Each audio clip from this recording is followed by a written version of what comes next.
All right, so we're going to go straight in this week with an attempted lecture on the relationship between God and man in metaphysical poetry. It's the first time I'm doing this, so let me know how it comes out and we'll take it from there. If I look down at any point, it's because I'm looking at my notes.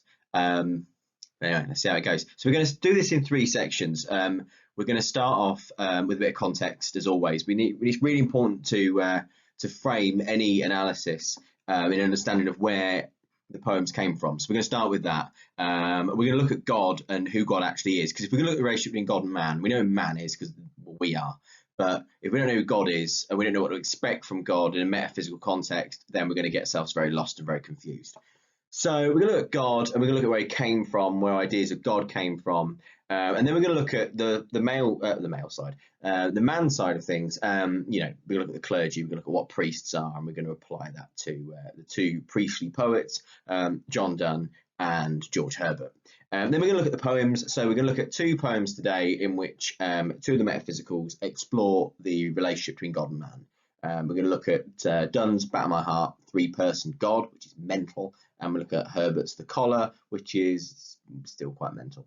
And we can compare the two, and we're going to see what we've learned from those about the relationship between God and man in the poems. And then ultimately we're going to ask ourselves, all right, if we've learned this, what's the point of this? Is this even relevant today? So we'll start with the context. So first of all, who is God? Which is a really, really difficult question. It's worth saying at this point, when I talk about God, I am talking about the Christian God, or I'm talking about where the Christian God came from. But even the idea of the Christian God and calling the Christian God is a bit problematic. And to be honest with you, the more I've looked into this, the weirder it gets, but that's religion for you. I'll start off with the idea of Yahweh. Now, I always had it in my head that Yahweh was the Jewish God, basically. He was the Old Testament God. But actually, and that he existed on his own, he's always just been believed to be this monotheistic being. Monotheistic, by the way, means only one God, mono meaning one. If you're a monotheistic religion, it means you believe there's only one supreme being in the universe, only one God. You might believe in angels and stuff like that, but there's only one God, there's only one big guy with a big beard, who runs everything, zaps you if you're bad. And actually, if we go right back to like the Iron Age and the Bronze Age, we're talking thousands of years. Yahweh was like a storm and warrior deity, a little bit like sort of Odin, really, or Zeus. And he was an Israelite god. He was it was Samaria, the kingdom of Samaria, and the kingdom of Judah.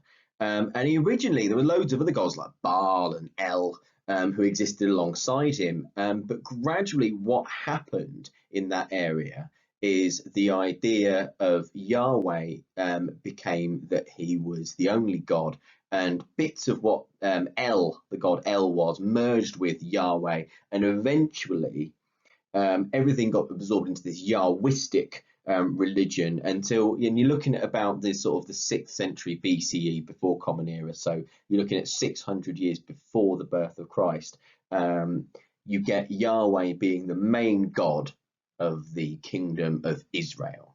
And over time, therefore, this becomes early Judaism, essentially. And there gradually became this denial of the existence of any other god. Yahweh was the supreme being. Now, there's more to his name and there's more to what Yahweh means. I'm not going to go into it because we'll be here for days. So this kind of then goes into what we know as the Abrahamic God. The Abrahamic God is a God that is common to Christianity, Judaism, and Islam. In Islam, he's known as Allah, and I believe he's got like 99 other names as well. I'm not an expert in this. In Judaism, Yahweh. And in Christianity, he's just God. And people get a bit confused about God and Jesus and what God means, and you think about the Holy Trinity. It's more on that later, because the idea of the Holy Trinity is really, really important when it comes to John Donne. So it's the God then. So there's this kind of point where Christianity, Islam, and Judaism kind of converge, and it's with the prophet Abraham, who I believe in Islam is known as Ibrahim.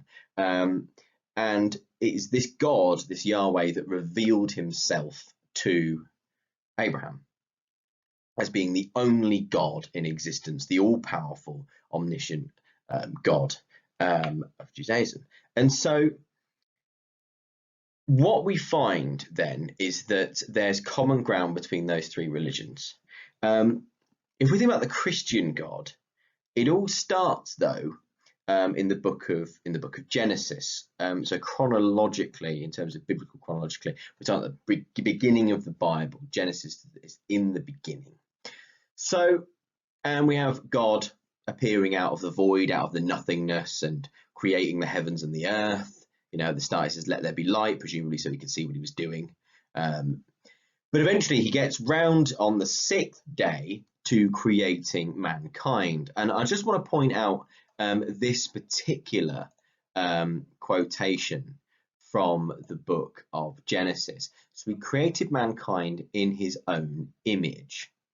In the image of God, he created them, male and female, he created them. We're going to skip past the weirdness of God creating, well, anything. But I want to just focus on this phrase I've highlighted, in his own image.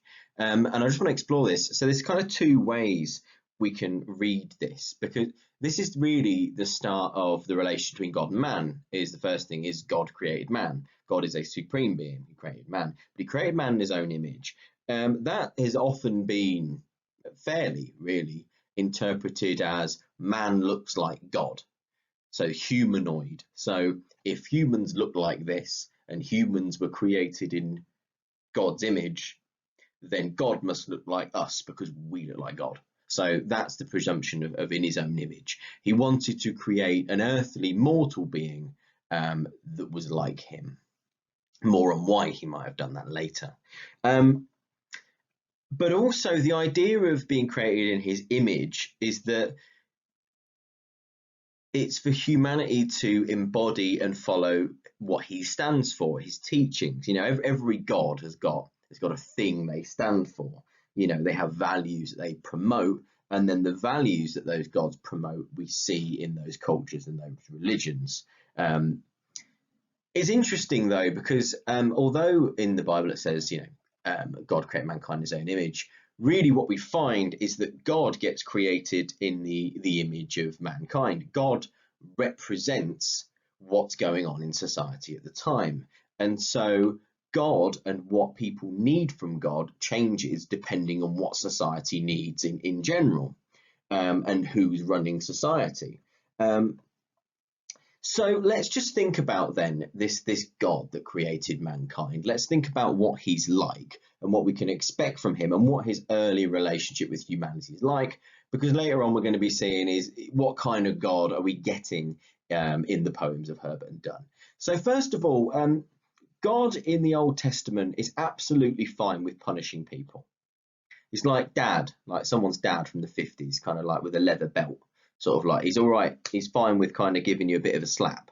You know, those of you not familiar with the Genesis creation myth, the short version is that God creates this paradise, this Garden of Eden for mankind. You know, because he absolutely loves these godlike creations he's made, and he makes this beautiful place, and Adam and Eve are naked, and he says, right, you're in this garden and all of it is yours and you can use all of it, and I created this because I love you and I think you're fantastic. You know, I mean, I made you and I'm brilliant, so you must be brilliant. I am not, by the way, at this point going to deal with how a sinless deity could create something sinful, because that's a whole other thing. But so he created the Garden of Eden, and he said, however, there is a big tree in the garden. This is the tree of knowledge. You are not to eat the fruit from that tree, as if you do, you will surely die. And Adam and Eve went, well, we better not eat that fruit then, because I don't want to die. That'd be terrible.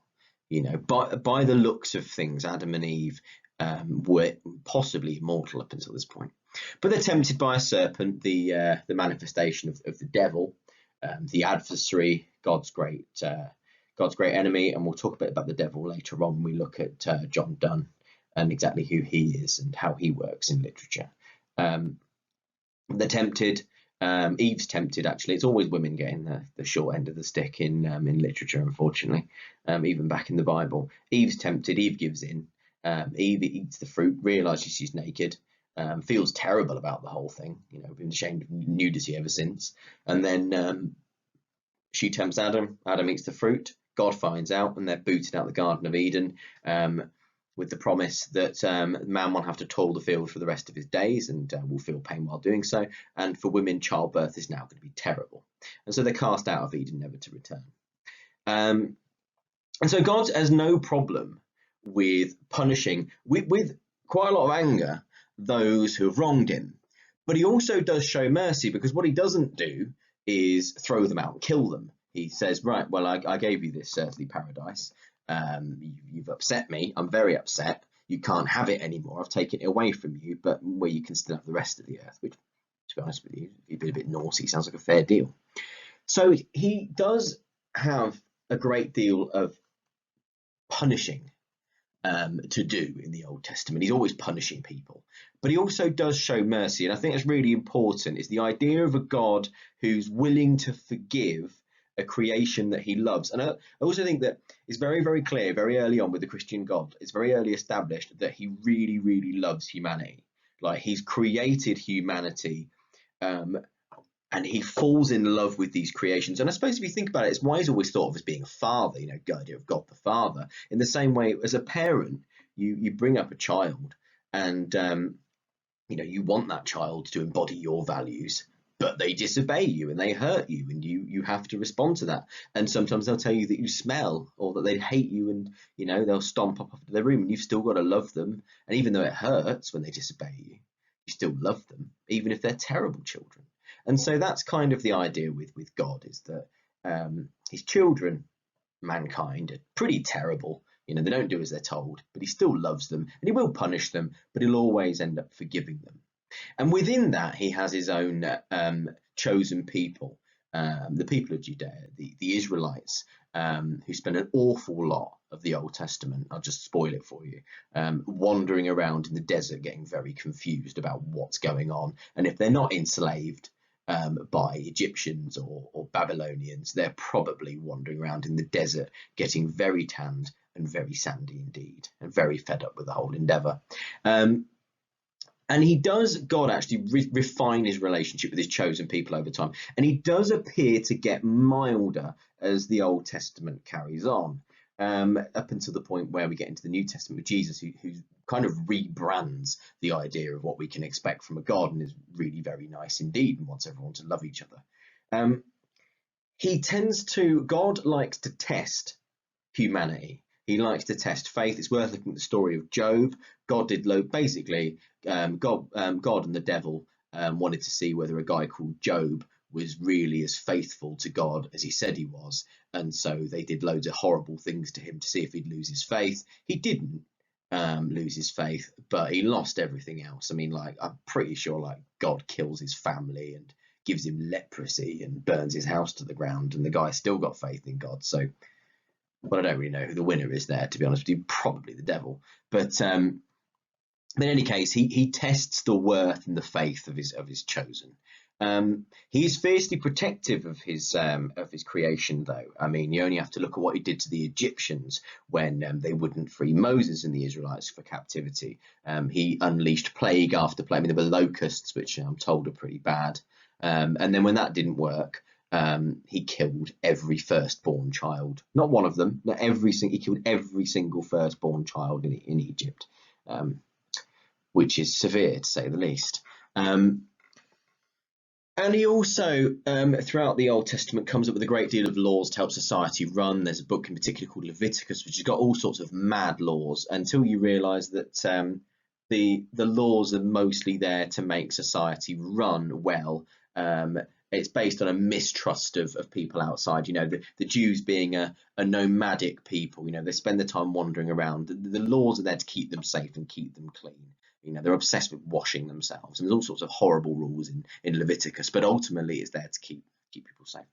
And so that's God, right? So this is God kind of point zero is, and I appreciate this seems really convoluted, but we're going to see what kind of God we're getting in these poems.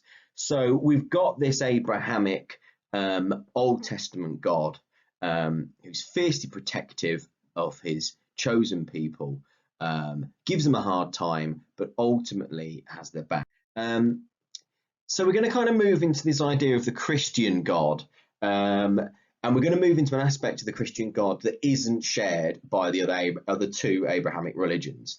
So we're dealing with the triune Christian God, the three-part Christian God. Now, there are elements of this that, now I was, as you may know, I grew up Christian, I grew up Catholic, and I studied this as a kid. I grew up believing this. There's bits of this that don't make sense to me. I'm not having a go at it, they just don't make sense, no matter how much digging around I do. So I'm going to explain it as best I can. The Christian God is an eternal being. So he's no beginning, no end, first of all. He exists outside of time. He created everything. And he also preserves everything. So he made it and he keeps it going. Because otherwise it's pointless making it. It's going to fall apart, presumably. Now, he is also the following two rather contradictory things. He's transcendent, which means that he isn't a part of the material universe. Actually, another word for this would be metaphysical, actually. He is independent of the laws of the physical world. They don't apply to him. He exists outside of time and space. Another word for this is ineffable. It's essentially, you can't just like put him in a jar. He's not like a genie from Aladdin. But he's also immanent, and this is what's really weird about God. I want you to kind of wrap your head around this for a second. God is transcendent, which means he's completely separate from the physical sphere. He exists in his complete own dimension, God dimension, presumably.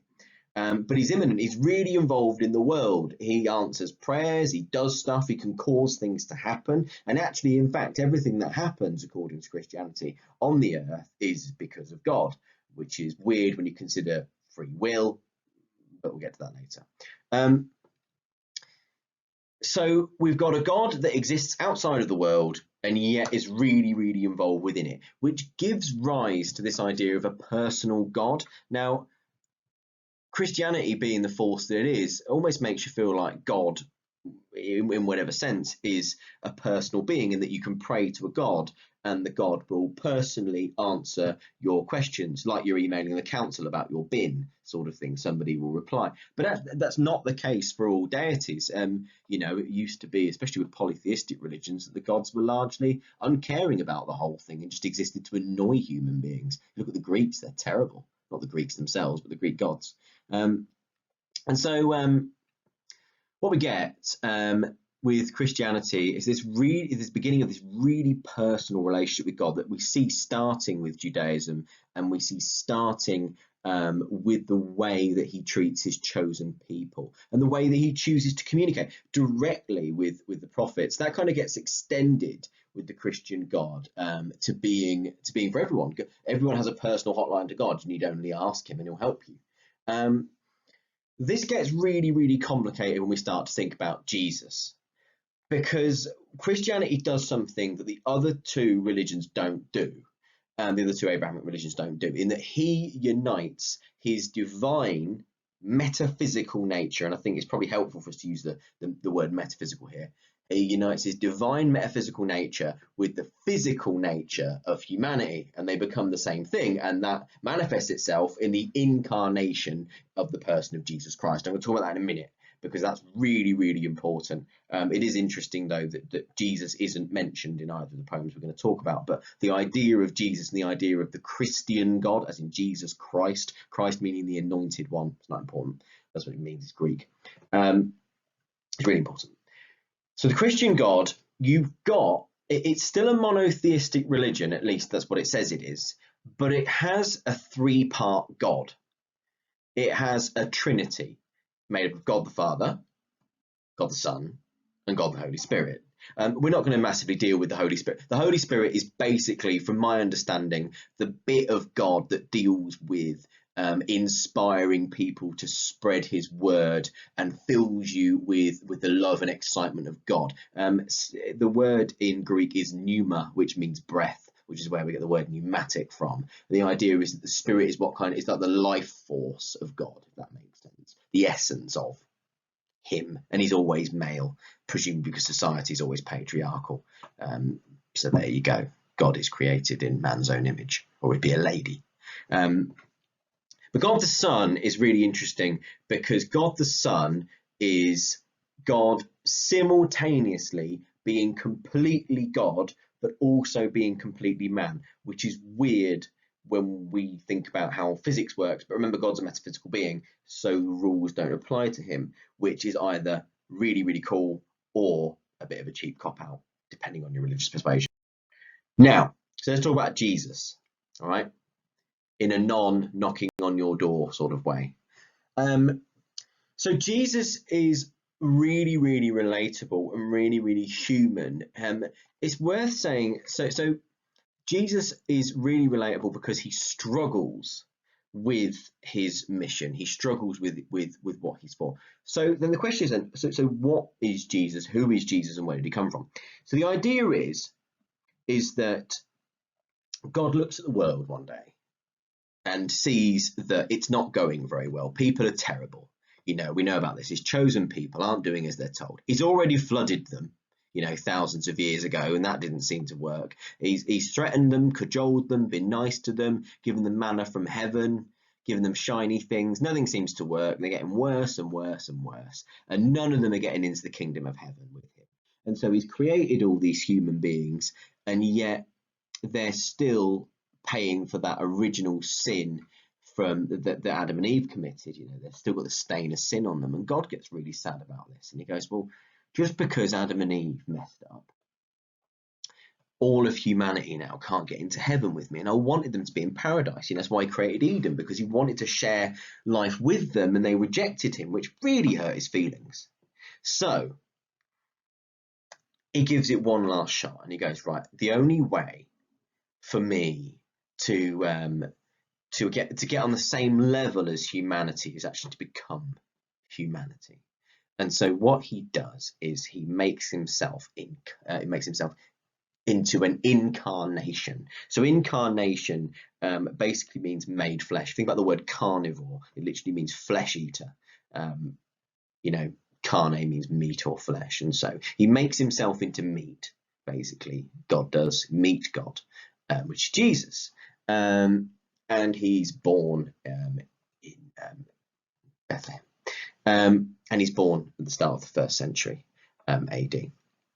And the reason that God does this is explained in the Gospel of John. So the idea is God so loved the world that he sent his only son to be sacrificed.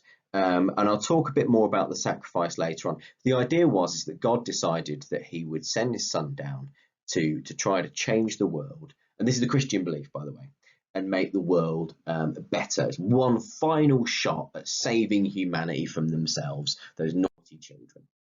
So Christ actually has a number of aspects about himself that were imitated by followers of Christianity, including people like John Donne and George Herbert. You know, they sought to espouse and embody Christ. So first of all, there's a few things that make Christ this version of God. You know, this God man or man God version of the Christian God, Jesus Christ, really, really attractive to Christians. First of all, was the refreshing fact that he showed no prejudice or forgiveness. He showed no prejudice and instead showed forgiveness. He made friends with the lowest in society. Jesus was mates with tax collectors. Everyone hated tax collectors. The reason is because Judea at this point was occupied by Romans who taxed them really, really heavily, whom they hated. And so tax collectors were Jews who collected the taxes from the already quite poor Jews and gave them to the Romans. So they were seen as traitors and outcasts, and everyone hated tax collectors. Jesus was mates with them. In fact, one of them, Matthew, he made into one of his disciples. Matthew ended up writing the first gospel. So that's something. Became good mates with a prostitute, Mary Magdalene. In fact, she was one of his closest disciples, one of his closest followers. And in fact, she is the first person to see him when he rises from the dead. So she must have been all right in the end. He makes friends with thieves. Even when he's dying, he forgives a thief and says, one day, I tell you, this day you'll be with me in paradise. He really believes that it's never too late for people to get better. He's not interested in what you've done wrong. He's interested in whether you want to be better, which, whether you're religious or not, and I'm not, it's still a really cool thing. You know, the idea that we can forgive people what they've done wrong as long as they want to get better. That's a really, really modern and progressive way to live, and a really progressive way to be. Along with this, Jesus was really, really forceful about the following thing, is that God's authority is the only true authority, and that any attempts by man to make himself look big and better is stupid. So there is no point in filling yourself with earthly personal glory. He didn't believe in wealth, because there was no point, because you can't take it with you. And instead, what you should be doing is making yourself as good as you can be, so you can join Christ, you can join God in heaven, which is your ultimate purpose. That's what you were created for. The whole point, you go back to the Garden of Eden, is that we're supposed to share an earthly paradise with God, but we ruined it, and God got very upset. And so this is his final chance to get everyone back into heaven, into that paradise where they belong. Right. He believes in charity. He was always giving. He gave everything away. He believed in being pure, keeping himself pure, and he believed in humble. It's interesting for a guy that he did loads of miracles. Like, he did things from, like, his first miracle was turning water into wine at a wedding, just to avoid embarrassment. Some people got embarrassed; they ran out of wine, which was seen as a very taboo thing because it meant your wedding would be cursed. And so he transforms the water into wine. You know, all the way from raising Lazarus from the dead, which is just mental. So he does all sorts of miracles, you know, but his miracles are always about helping people on a really humane level, even like making sure someone's wedding goes well. When people have come to hear him preach, he would multiply loaves and fishes to make sure everyone had enough to eat. You know, arguably, Jesus invented socialism. Everyone got enough to eat and shared it all out amongst them. And he also said, the first will be last, the last will be first. Blessed are the meek, you know, the people who are quiet, because they will be raised up. You know, blessed are the peacemakers. He said they will know God. And he talked about how all these people that have been forgotten about actually would end up having their time in the new kingdom of God. He's talking about the kingdom of God is coming, the kingdom of God is coming, and everyone was like, brilliant. Well, some of them did, the rest of them didn't, and they nailed him to a tree. But some of them thought it was brilliant. But if there's one thing that the Christian God, you know, or at least the Jesus part did, that was so revolutionary and caught on so well, was the fact that he was willing to die for the people he created. And that's really important. And that's why he becomes mortal, because it's his mortal flesh that has to die. You know, there's no point Jesus doing a simulation or a virtual reality training exercise. In order for Jesus to die for humanity, to prove how much he loves them, and arguably there's no greater love than dying for somebody. You know, he had to die for real. So he had to become absolutely fully human, or it wouldn't work. But there's the question, why do you have to die? Why do you have to be crucified? Well, first of all, I mean, the crucifixion just happens to be the way the Romans executed people that they didn't like very much, because it's a terrible way to die. I'm not going to go too far into, you know, why crucifixion was so awful, but suffice it to say, it was a long and very painful death in which you gradually forgot how to breathe, and then you basically crushed under the weight of your own rib cage.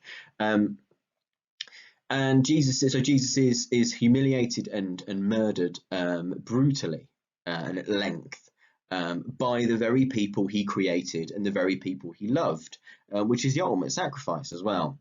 It's summed up best really in John chapter 3 verse 16. He said, "For God so loved the world, he gave his one and only Son, that whoever believes in him shall not perish but have eternal life."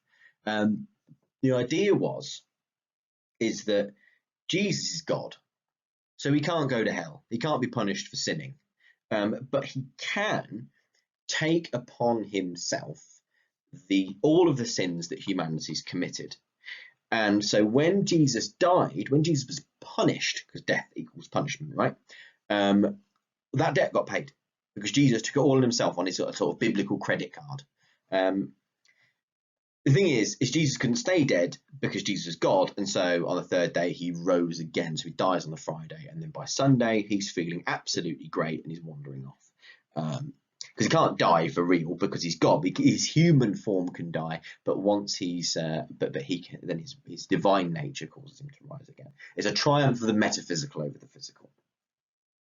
So, because Christians believe, because Jesus did that, because God did that, because God came down to earth in the incarnation of a vulnerable Galilean human being, and allowed himself to be brutally murdered, he paid off that debt. Now, that's the nicest God ever. I mean, this is why Christianity is the biggest religion in the world, because it's just a really nice God. Like, what more do you want from God? You know, it's really nice. You know, I mean, I don't believe in God, but I still think it's a really nice idea. So let's just go back. So we've gone from we've gone from this idea of Yahweh, who was this kind of thunder, super protective God who created these people who annoyed him, you know, to the Abrahamic God, who was a God who would punish and protect, who would teach some harsh lessons. You know, the Abrahamic God was pretty straight down the line, no nonsense, a bit like Mrs. Raku, I suppose is probably a good way of looking at it. And then you get to Jesus, you get to the Christian God, and you're much more merciful, much more egalitarian, much more about equality and goodness and kindness and forgiveness and wiping the slate clean. It's incredibly, you know, as a religion, it's incredibly tempting to follow because it's a religion that allows everybody to be equal. So we move there. So hopefully that gives you a sense of who God is. And when Herbert and Dunn are talking about God, that's what they're talking about in one way or another. And we're going to look at which versions of God they're talking about /to and what they think about them and why they think God is so brilliant or otherwise. Just want to quickly talk about priests and vicars.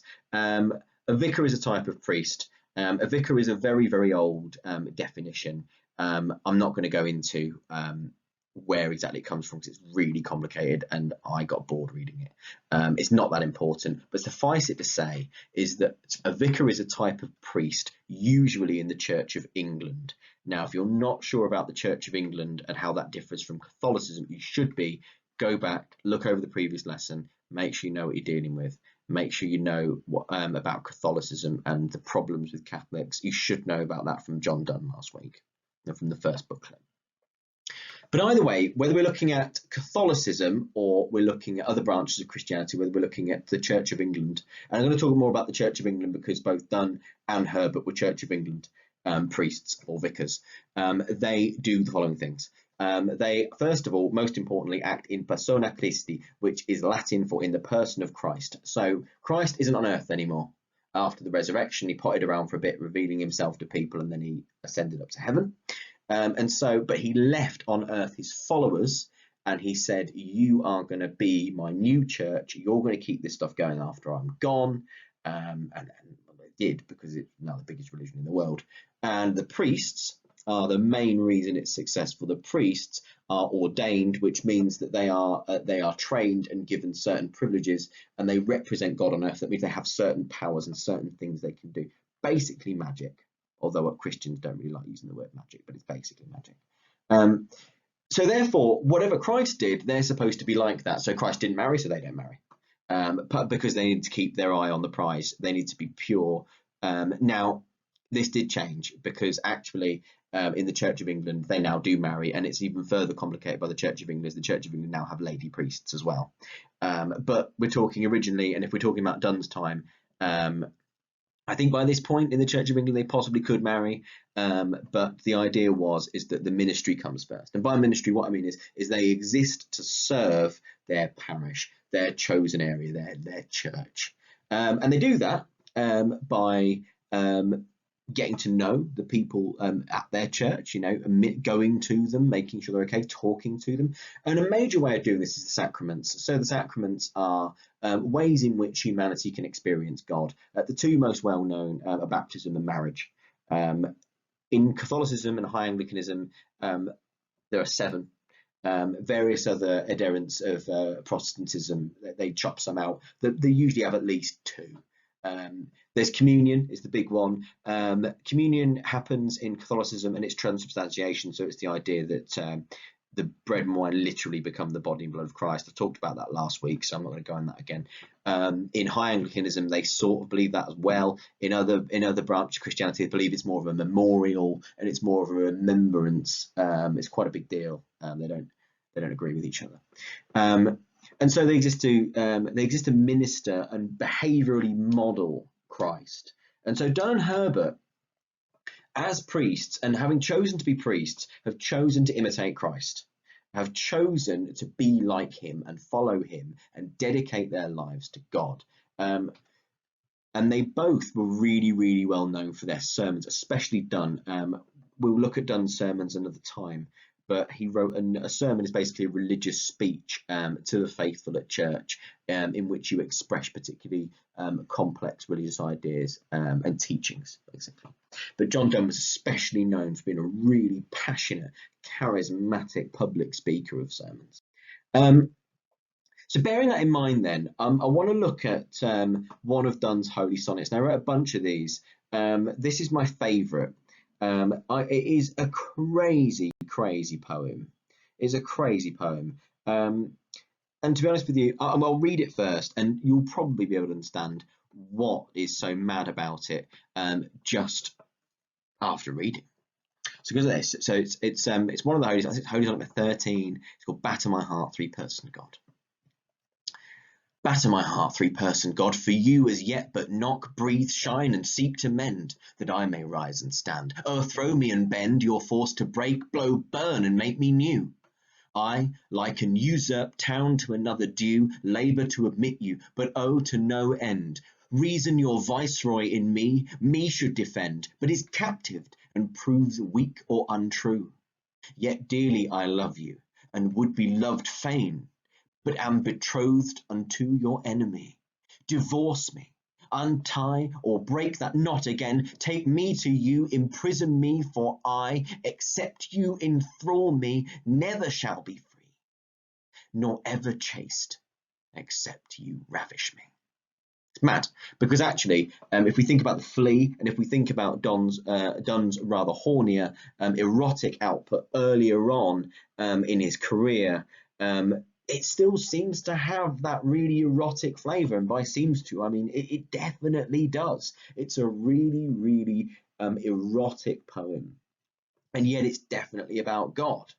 So I'm going to break it down. This is not going to be a complete dissection of the poem, because that's gross, because it takes all the fun out of it. What I want to do is just simply think, like I talked about in the comparison guide. I just want to talk about the intention. So what's the poem for? What do we think Donne was up to, and how does he do it? You know.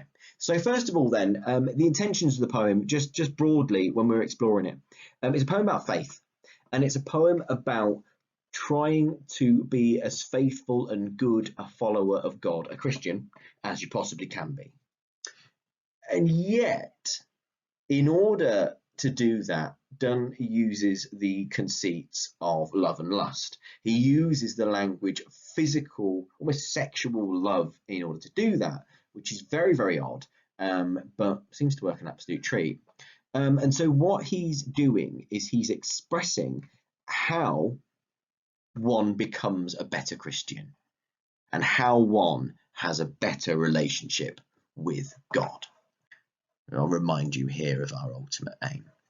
So we start off then, I'll talk that was a sonnet first of all, so it's a love poem, and it's actually a Petrarchan sonnet as well. Petrarchan sonnets deal with unrequited love normally, especially given that Petrarch was the horny master of unrequited love. Now, the thing is with this poem is it's not a poem about unrequited love, but it is a poem of begging. It is a poem in which requests are made from one person who desperately desires the other. So if we think about this as being a Petrarchan poem, the speaker, John Donne, say, desperately desires the love, affection, and attention of God, who is in that position of that unattainable object. The difference being is that there is this sense that God is attainable, but he needs a great deal of help. So it's a really interesting take on the Petrarchan sonnet. It has that idea of this being on a pedestal. If you think about in the Poetry Comparison Guide, if you think about the Petrarchan sonnet, Thomas Wyatt's sonnet, "Whoso lists to hunt, I know there is an hind," all about putting a woman on a pedestal and in that worshipful way, and not being able to quite grasp her or reach her or get to her, and knowing you never will be able to. In a net I seek to hold the wind. Here, there is that same sense of unattainability, but also, oxymoronically, the fact that there can be attainability. You can attain God, but God needs to help. And so there is this sense of begging. So let's just look at let's just break it down. Let's look at the language. I think the verbs are really important. So, batter my heart. This isn't referring to a chip shop, by the way, so please don't be. But batter as in, break down, beat me up, essentially. It's incredibly blunt and direct. I mean, that's John Donne for you, though. I mean, as you get used to his poems, you'll see this is a poet who doesn't just dance around at the start of his poems. He grabs you by the scruff of the neck and he screams in your face. For you as yet but knock, breathe, shine, and seek to mend, that I may rise and stand, overthrow me and bend. And then we've got the plosives come in. So break, blow, burn. We've got this really physical, if we think about the plosives, batter, bend, break, blow, burn. There's 5 of them, and they're really, really powerful. Batter is polysyllabic, but then you've got breathe, bend, break, blow, burn. The monosyllables combined with the plosives gives this poem a real kick at the start. If you listen to it, and this is where I talk about phonology, by the way, the Metaphysicals, I mean, all poems are designed to be read out loud, really, and you always should be listening to the poems. You need to read them out loud. They're like songs. They're designed to be heard, not necessarily read off the page. They're supposed to bounce and sing and fizz. You're supposed to hear them. It's particularly true of metaphysical poetry. Metaphysical poetry, one of the things that they've all got in common is that they really rely on the sounds to really kick them into another gear, and because it's a multi-sensory experience. They're about metaphysical, so they're about the senses and the sensory experience of the world. So those plosives are that repeated B sound is so important, particularly the one that's tricolonic, the break, blow, and burn. It's violent.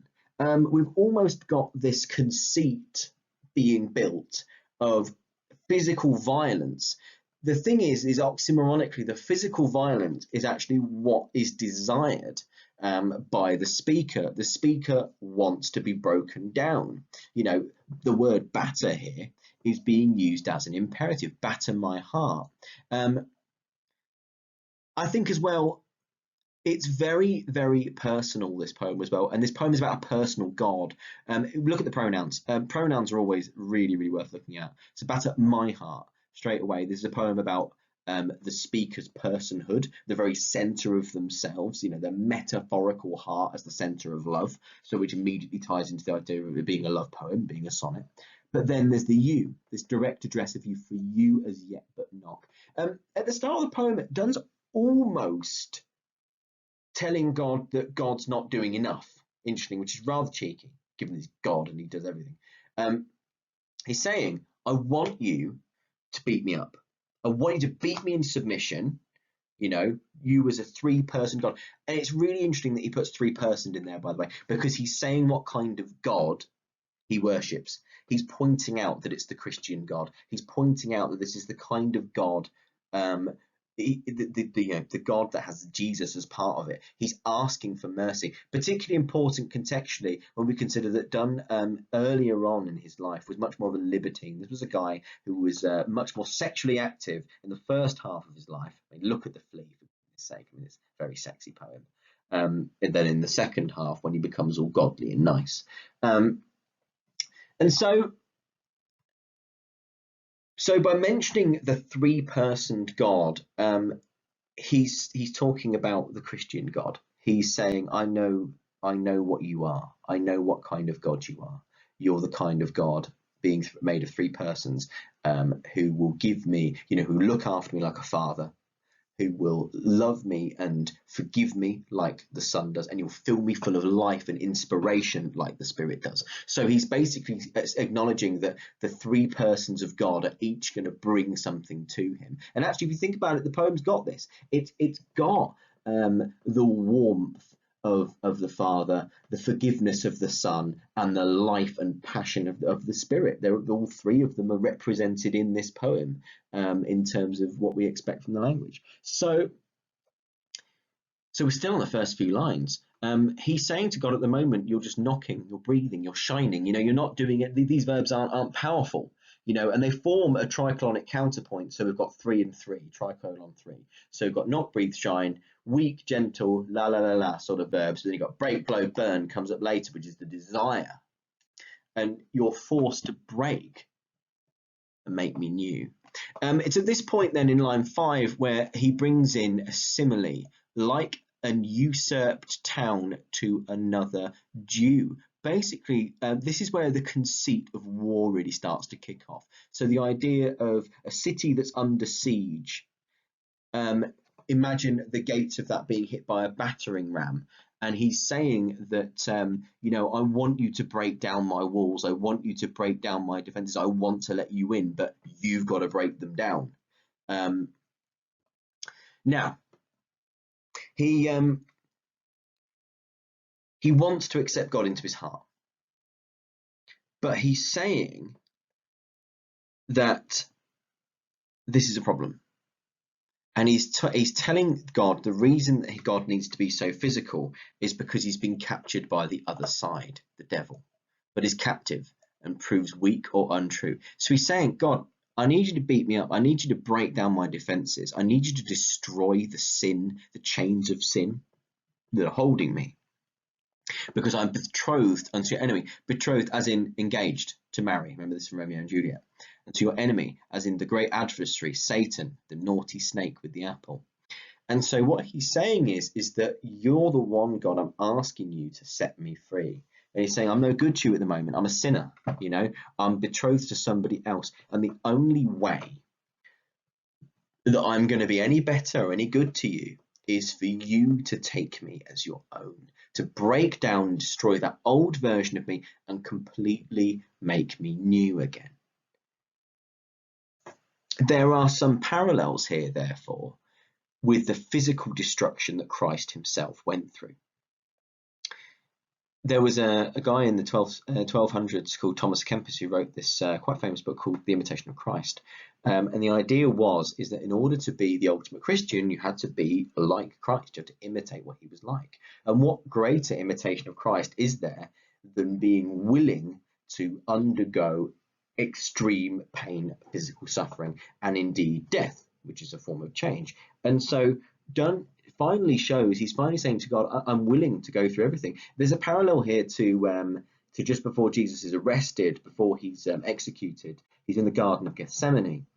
And in the Garden of Gethsemane, Jesus sees the vision of a chalice, a cup. And he's crying, he's suffering, and he sees this cup and he says, Father, as in God the Father, take this cup away from me. I don't want to do this. I don't want to die. I don't want to deal with any of this. I don't want this mission anymore. Very human. I don't want to die either.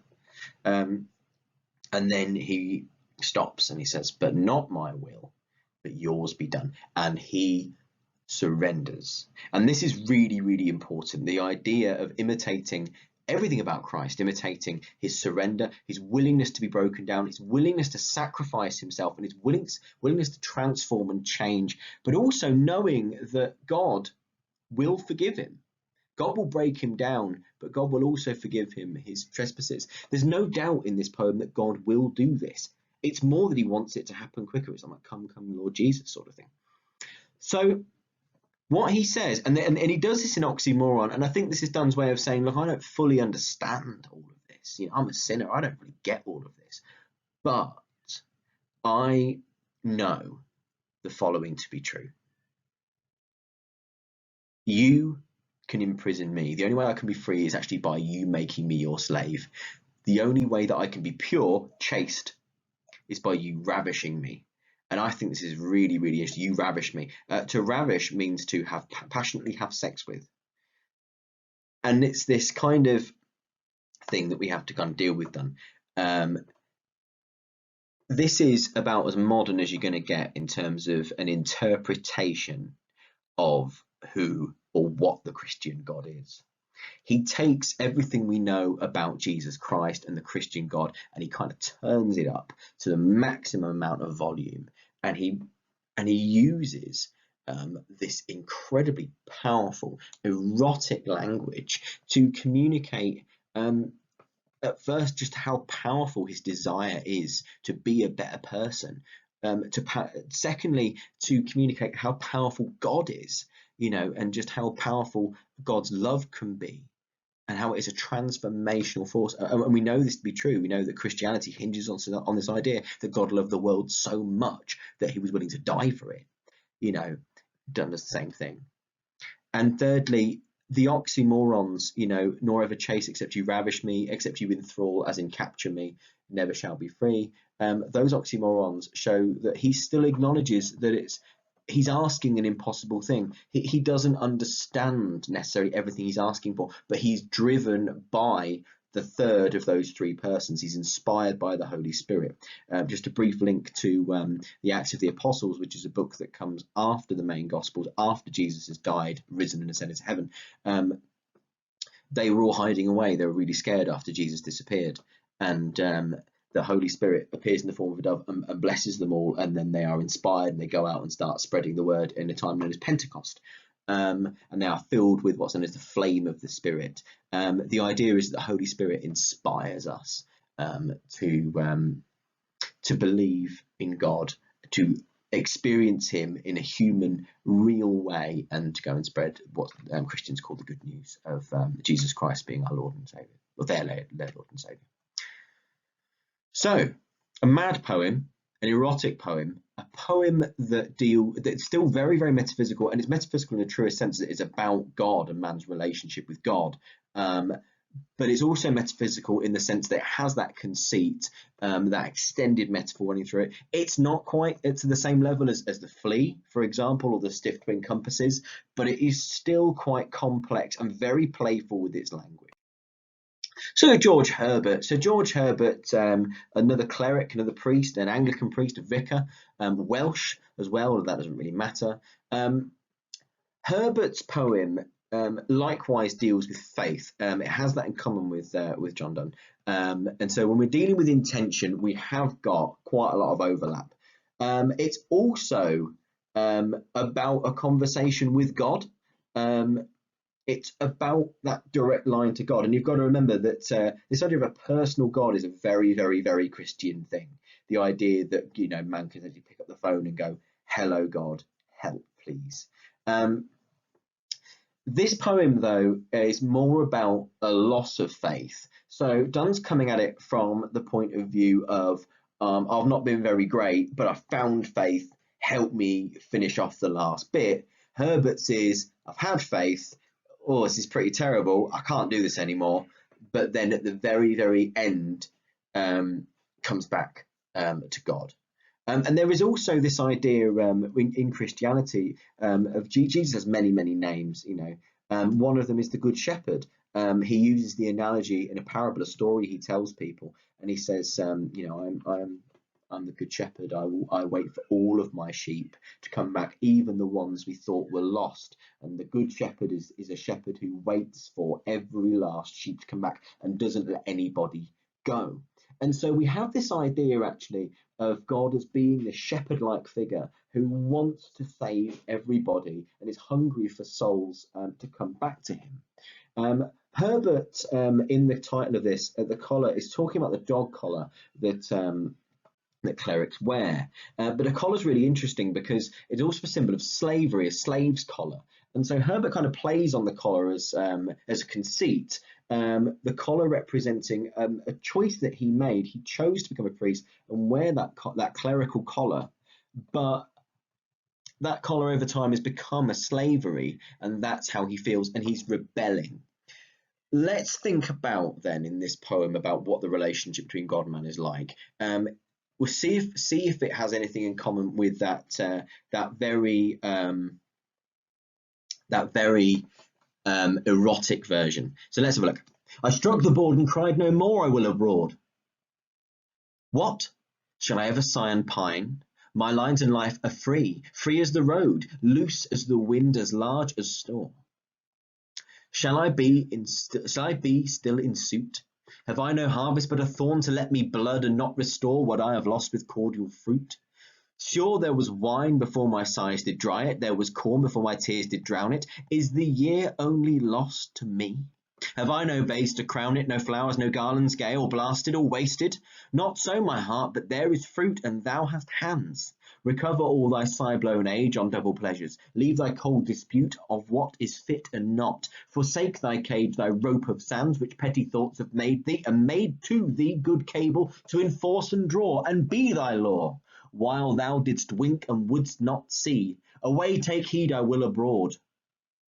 Call in thy death's head there, tie up thy fears, he that forbears to suit and serve his need deserves his load. But as I raved and grew more fierce and wild at every word, methought I heard one calling, child, and I replied, my lord. I'm going to start at the end here because this is clearly not a sexy poem like John Donne's Batter My Heart, Three-Person God.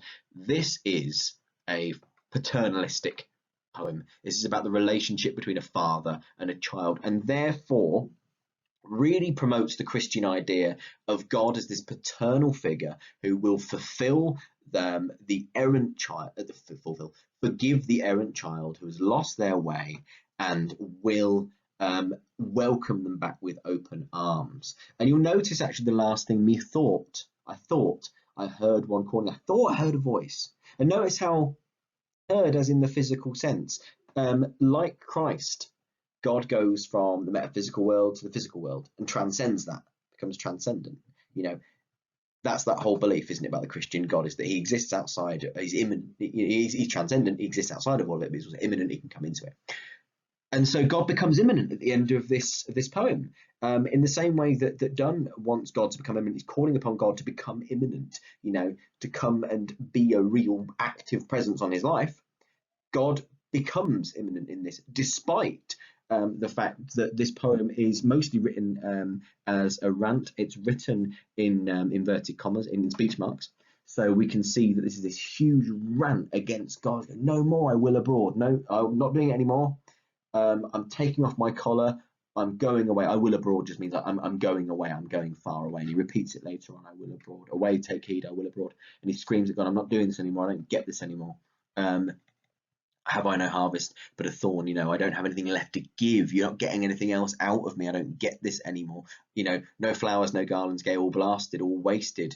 All of the fruit of myself. You know, he uses this conceit of plants, and it's saying there's nothing else grows here. There's a bit of a hint at the Garden of Eden here, the idea that the garden, the earthly paradise, he can't see it as a paradise anymore.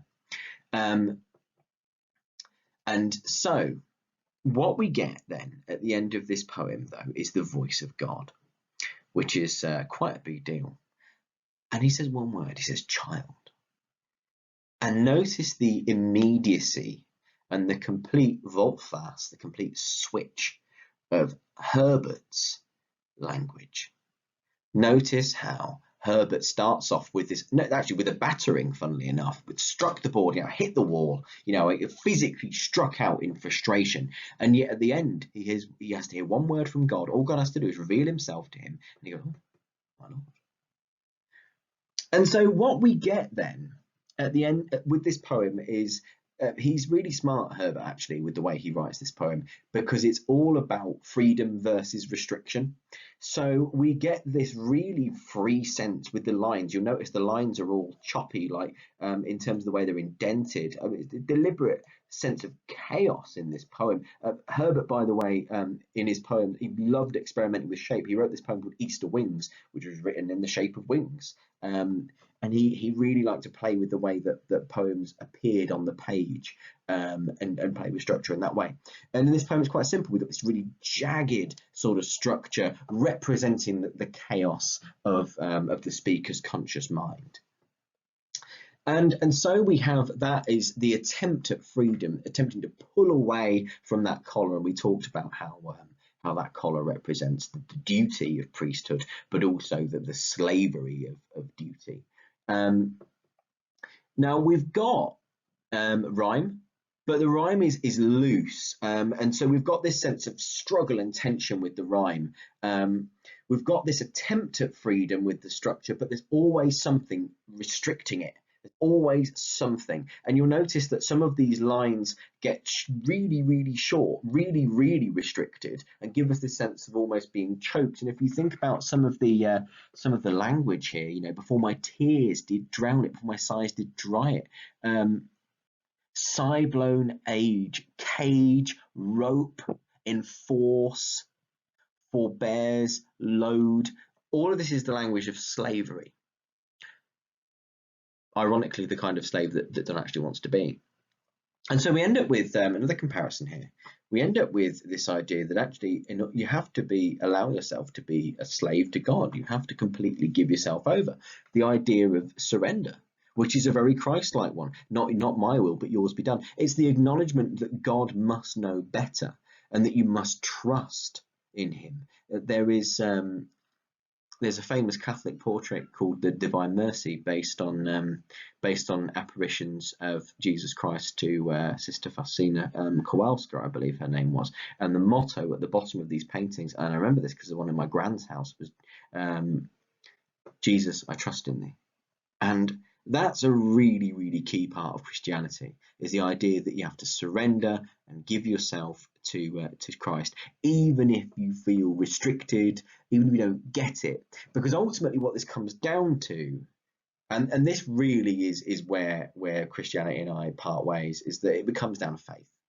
It comes down to, yeah, this is all a bit mad, isn't it? You know, if we just recap all the things I've said about God, you know, they're very, very odd. You know, whether you believe in them or not, I think it's very fair to say that they're very, very odd. But the idea is that they're metaphysical, aren't they? They don't adhere to the rules of the physical world. They do what they want because God is transcendent. And so what we get then is, in both poems, the need to give in to God, and actually a willing sense of enslavement and a willing, complete giving up of personal freedom.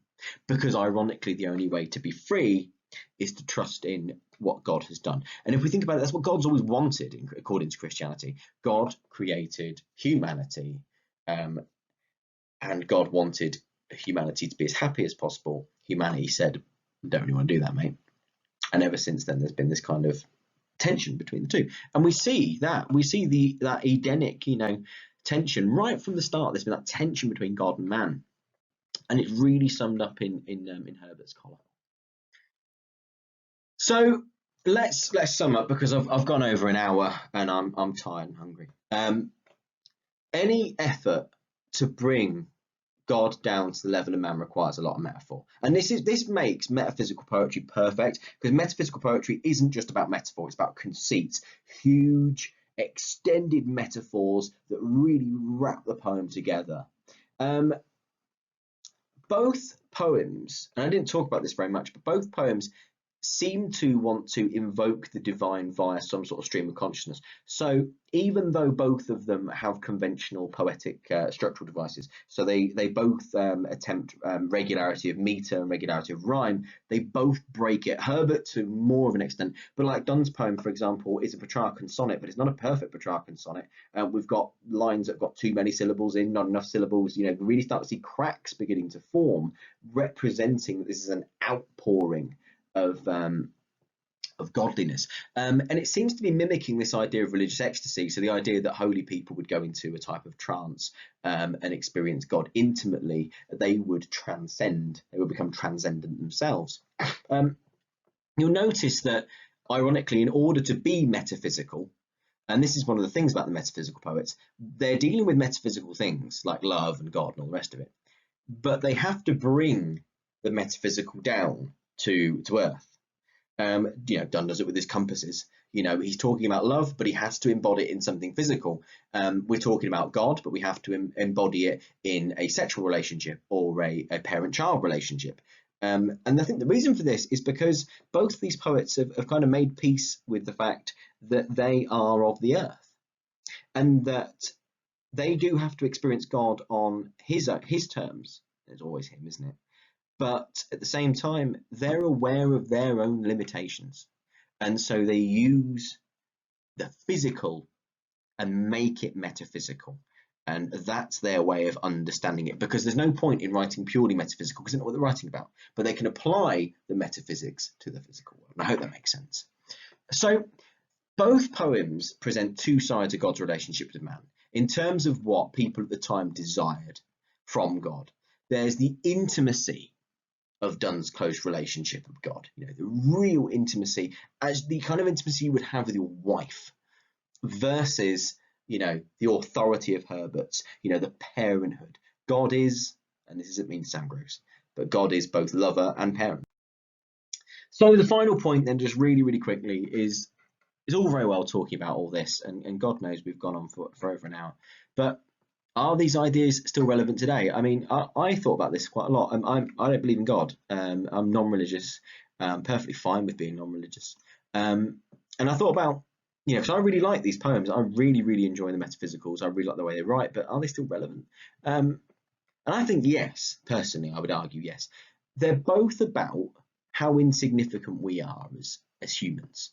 And they acknowledge that there are forces far greater than ours and than us, and I can acknowledge that. You know, as somebody who's much more of an adherent of science, you know, I can acknowledge that there are forces in the world far beyond me. Most forces in the world are far beyond me. They're both poems of surrender. They're both poems about giving up. They're not cowardly surrenders, though, but they're about finding inner peace, which is a beautiful thing. They're a quest. It's such a human thing. They're about a quest to find happiness. And actually, one of the things, what makes us miserable is worry. What do we worry about? Stuff we can't change. Because if we could change it, we would change it, wouldn't we? And then we wouldn't worry anymore. The stuff that worries us, the stuff that keeps us up at night, is the stuff, worrying about stuff we can't change, worrying about stuff that isn't under our remit. And actually, maybe Donne and Herbert are on something here, because they both realised, or at least started to realise in their poems, that there are just so many things they can't control. And actually, it's only by surrendering that they become okay. And so this kind of actually almost goes back to ideas of Stoic philosophy. So the Stoics, really quickly, were a group of Greek philosophers who believed that you need to master your emotions and make peace with things you can't control, but do your best with the things you can control, and you will live a happy and fulfilled life. And so maybe that for me is what these poems are about. These poems are about make peace with your own peacelessness, with the craziness of your own life, with the sheer patheticness and helplessness of your limited physical humanity, and instead fall in love with not knowing. Fall in love and take those blind leaps of faith and try to be the best person you can be. Try to be like Christ. Try to be kind. Try to be good to others. Be charitable. Be willing to make sacrifices, because that's how the world is made better. So in terms of tasks then, so I've put at the end of this, it seems slightly odd. The big question then is, how is the relationship between God and man presented in metaphysical poetry? And I feel like I've given a pretty comprehensive answer to that today. If you've got to this point, you've already watched the lecture. I want you to make notes on each side of the lecture. I want you to listen to it really carefully, and I want you to make notes to answer that question in terms of those poems we've looked at in particular. They're really important. But then I would like to pick out one other metaphysical poem. Donne and Herbert are a good one. Picking another Herbert poem is probably a good shout. And I would like you to simply write a 250 to 350 word summary to answer that question. How is the relationship between God and man presented in metaphysical poetry? Please send those over to me. So that's all from me. Thank you all very much for listening.